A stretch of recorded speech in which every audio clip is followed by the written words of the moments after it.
The superhero film Black Panther was one of 2018's biggest movies, and much was made of its predominantly black cast.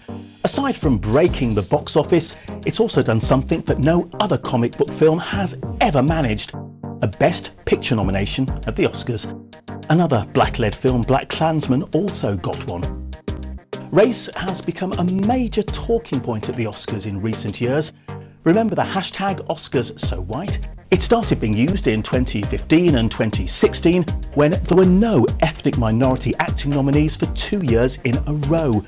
In response, the Oscars organising body took steps to become more inclusive in its membership.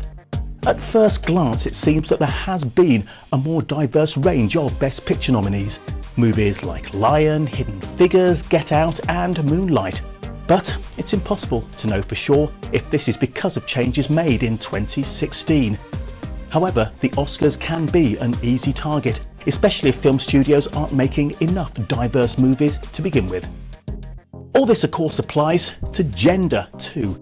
Over the last 10 years, when you look at the gender balance of films nominated for Best Picture, an overriding pattern emerges that movies recognised at the Oscars usually feature prominent male characters. The Best Director category is even starker. In 90 years, only one woman has ever won, and just 5 in total have ever been nominated.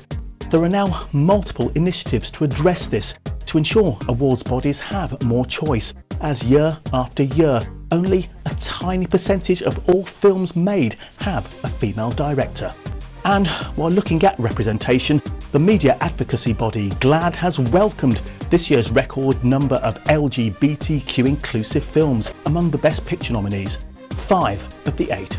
But whether all this is down to the changing makeup of the Academy, Hollywood's recognition of a need to make more inclusive films, or is simply a one-off anomaly, is impossible to know.